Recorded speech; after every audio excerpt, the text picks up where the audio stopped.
પુસ્તક પરિચય અંતર્ગત આજે આપણે દીકરીની વાત આ પુસ્તકનો પરિચય મેળવીશું અને તેના સર્જક છે કોમલ મહેતા. આ પુસ્તક કે બુક રાજકોટ દ્વારા પ્રકાશિત થયું છે અને આ પુસ્તકની અંદર 60 પ્રકરણો છે અને બધા જ પ્રકરણોની કથાવસ્તુ સ્ત્રીની આજુબાજુ વણાયેલું છે.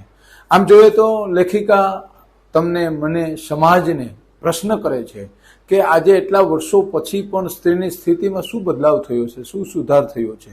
ત્યારે અમુક બાબતે અમુક પ્રકરણોમાં આપણે જોઈએ તો ઘણી બધી સ્થિતિ ઉપર સ્ત્રીની સ્થિતિ સુધરી પણ છે, તો કેટલી જગ્યાએ થોડા ઘણા સુધારાની આવશ્યકતા પણ છે.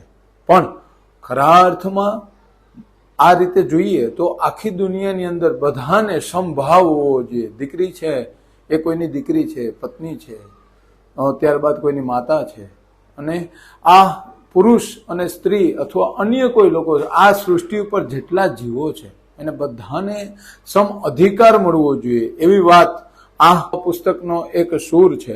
અને એના માટે થઈ અને જ્યાં જ્યાં જે સુધારા દેખાય છે, વાત અહીંયા તો દીકરીની છે અને દીકરી દ્વારા આપણે બધાને એક સંદેશો આપે છે, પણ ખરા અર્થમાં જ્યાં જ્યાં જે લોકો ઉપર અન્યાય થાય છે કે જ્યાં જે લોકોને સુધારાની જરૂર છે એવા બધા જ વિભાગોમાં એક સુધારાની અપેક્ષા સાથે અહીંયા લેખિકા છે એ આપણે બધાને એક સૂચન કરે છે. આભાર.